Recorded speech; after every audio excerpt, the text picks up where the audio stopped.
Before becoming the world's biggest streaming giant, Netflix was on the edge of collapse. One decision, one risk, almost destroyed the company. And the same decision is the reason Netflix dominates today. This is the story of the gamble that changed entertainment forever.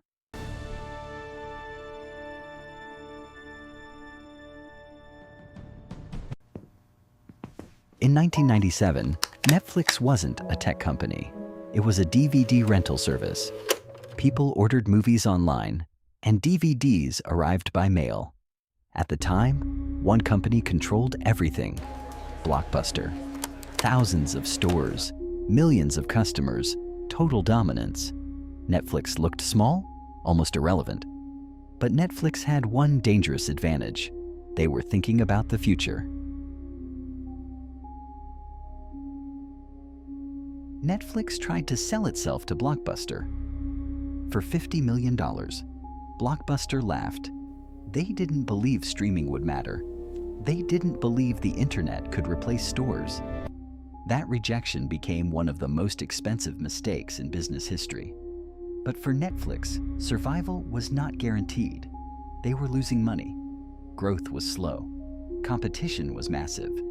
The company needed a radical move. In the mid-2000s, Netflix made a decision that terrified investors. They started streaming. At the time, internet speeds were slow. Studios didn't trust digital distribution. Customers weren't ready. Streaming looked like a bad business.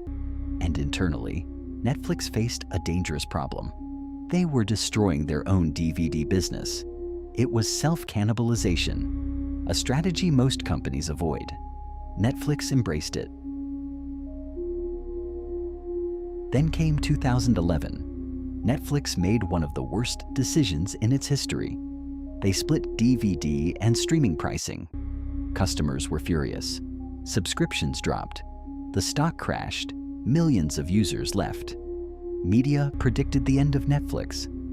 This was the closest the company came to collapse. But something important was happening behind the scenes. Netflix wasn't optimizing for the present. They were building the future.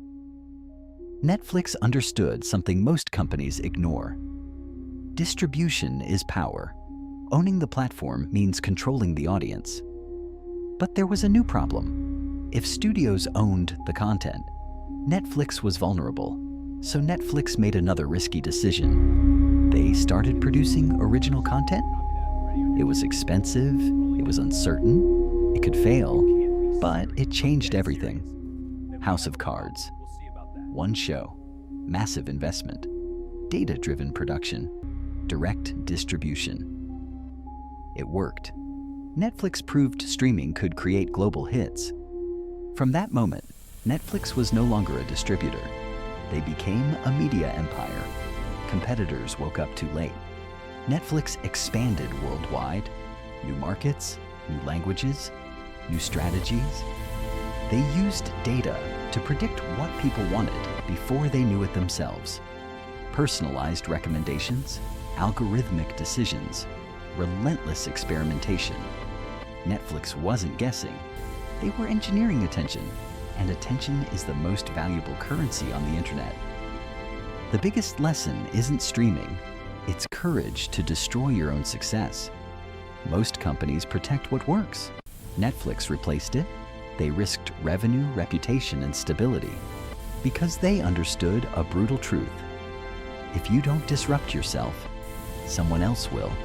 Blockbuster protected stores. Netflix built the future. Only one survived. Netflix didn't win because they were smarter. They won because they moved earlier and tolerated pain longer.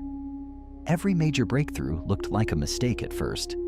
Today, streaming defines entertainment, but it almost killed the company that created it. That is the anatomy of strategy, and the real cost of staying ahead. If you want to understand how billion-dollar empires are built, and how they almost fall, subscribe to Capital Anatomy.